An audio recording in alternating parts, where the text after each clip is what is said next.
welcome back to a new video and a new course, this time in English grammar and usage.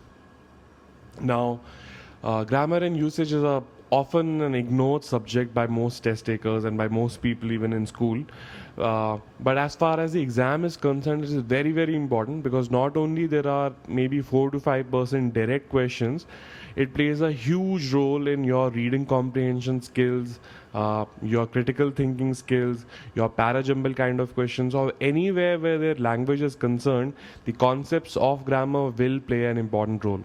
Now, not only in the exam, but in our day-to-day lives, especially if we are, let's say, start working somewhere, there'll be a lot of written communication and a lot of oral communication also, where we will be using the English language. So having a firm foundation of the basic rules of how the language works can go a long way, not in terms of improvement and getting better, not only for the exam, but for your day-to-day life or your day-to-day existence in the future, right? So that's a little note about why the subject is important. But today's agenda, and we want to keep the lessons short and sweet. We want to focus on simple ideas one at a time, and maybe the ideas, because ideas are going to be very, very easy. The key thing is going to be you noticing these ideas in action in whatever you're reading, right? Your newspapers, your magazines, your articles, whatever you're reading, or maybe the movies you're watching and the TV shows that you're watching. While you're listening or reading, notice these things, okay? Notice how the language is being used. That will be far more important. So we'll keep the idea short in at least per video. And today's idea is the very fundamental basic structure of the language, and that is the subject predicate structure. So now we know that there are sentences in the language, and this is a typical example of an English sentence. Ram works every day.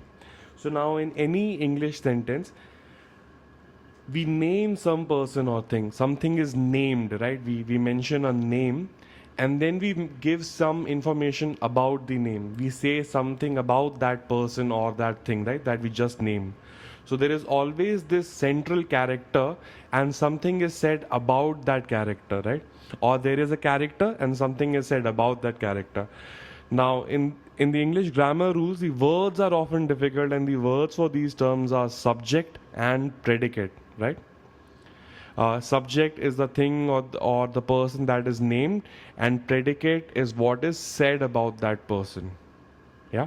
So any English sentence that you find will have this basic structure going on in it. There will be a subject, that is, there will be something, someone, or something that is named, and then something is said about that someone or something. Okay. Examples always help. So look at the following sentences and try and divide the sentence into subject and predicate. It should be fairly easy. Yeah. So in the first one, the crow is the subject. The was flying backwards part is the predicate, right? Now predicate is not a common word, so we might not be very comfortable with it. Just stay with me for a couple of minutes. We'll change this word and we'll get comfortable with this word in a minute, right? But for now, just to see the basic division. So there is always this subject, there is this hero, there is this character that we are talking about, and then something, whatever is being said about this character, right? So the crow, the sun, Ram, the policies, Rome, in all of these sentences are the subject, right? And the rest of the material is the predicate. Now, as I said earlier, predicate is not an easy word, so let's make it even simpler. That in any English sentence that you find, there will be a subject. That means there will be a character, there will be a hero, there will be a person or a thing, and that thing will be doing some action, right? There will be some, the grammar word for action is verb, but let's keep it very, very simple. There will be a character and there will be some action. Yeah.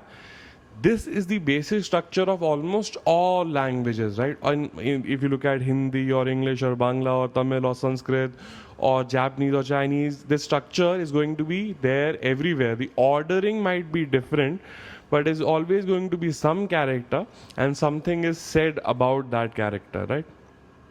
And that character, what is said is typically what the character is doing. Why? Because the language reflects the life, the human existence, and human existence or life generally above other animals is all about action. Even the lack of action or just resting or staying at one place is a kind of an action, right? So life is action, and so there is always action happening and somebody is taking that action. So there is a subject and there is a verb, right?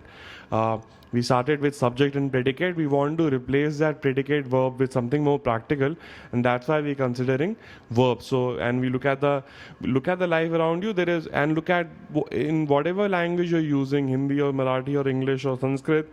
When you're talking, there is always a character, and then that character has taken some action, right?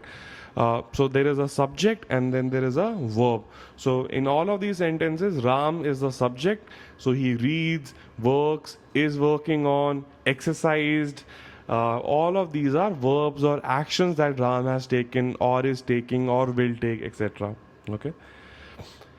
Why the verbs might look different is because verbs take on tenses or have a factor of time involved, but we'll not go into that. We want to keep the idea simple for today, that any sentence is made up of subject and predicate.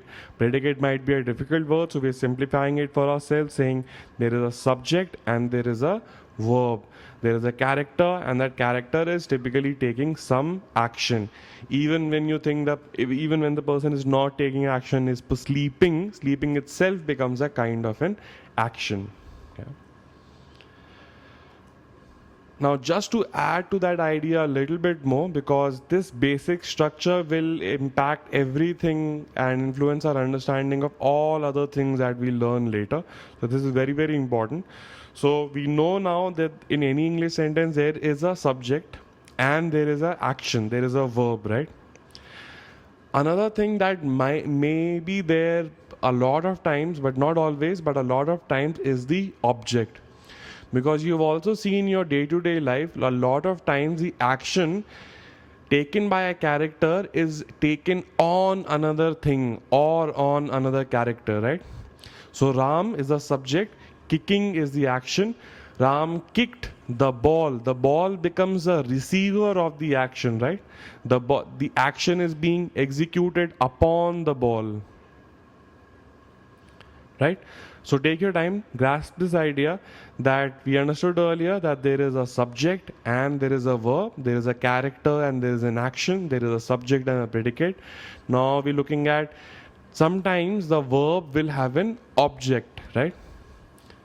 So the action will be taken upon something or someone. So that something or someone is considered the object. So there is a subject and there is the object. So Ram is a subject, the ball is the object, kicked was the verb or the action. In the next sentence, Ram punched Sham. Ram is the subject, Sham is the object, because Sham got punched. Sham was receiving the punch, right? Sham was receiving the action. So I hope you get the idea. Any basic English sentence is made up of subject and predicate, or subject and verb, and a lot of times, or more often than not, it is made up of a subject, verb, and another object. Ram kicked Sham, or Ram slapped or punched Sham.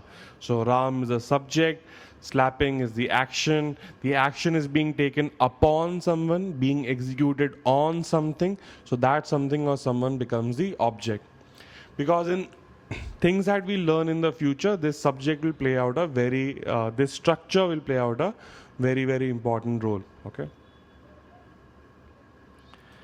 just to wrap up the session, any English sentence can further be divided into 4 kinds of sentence. This is not very, very important in terms of logic or understanding. There's just the 4 categories of sentences, and those are declarative sentences, where an assertion is being made or some declaration is being made. Very, very simply, most of the sentences where some information is being presented. Ram works 10 hours a day. Sham is sleeping. Sham came to town yesterday. Any information that is given straight away is a declaration or assertion, or a declarative or assertive sentence.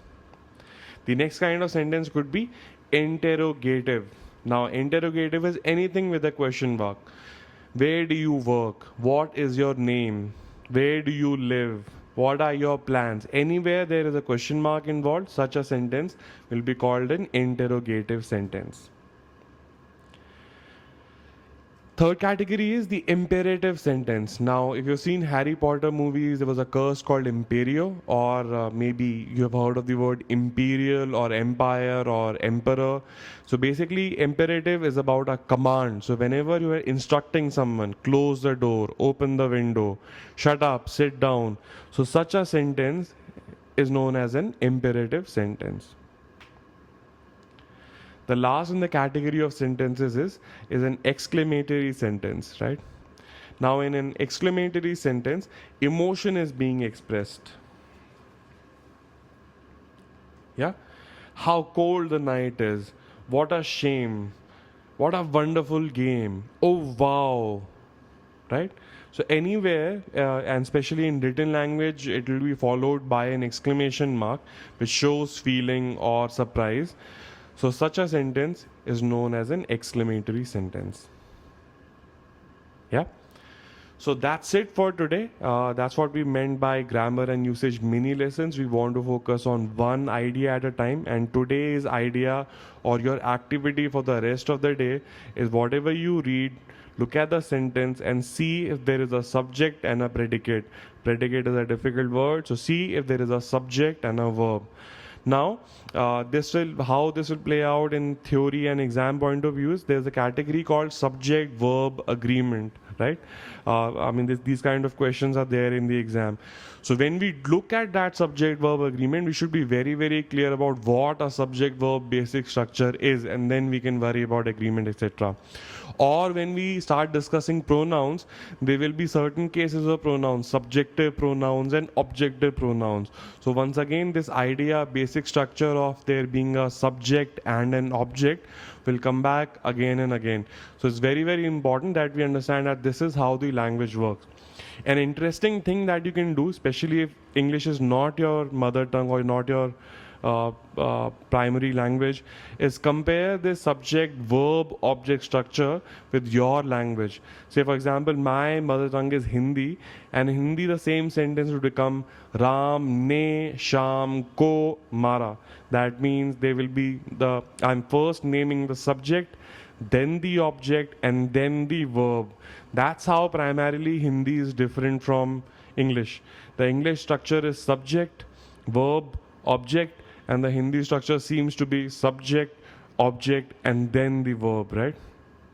And that's how languages might differ, but all languages revolve around this subject and verb structure because that's how human life is, right? That's it for today. To keep the mini lesson still mini and not make it macro or mega. In the next lesson, we look at parts of speech. That is, what are nouns, verbs, pronouns, adverbs, adjectives, etc. Thanks and see you soon.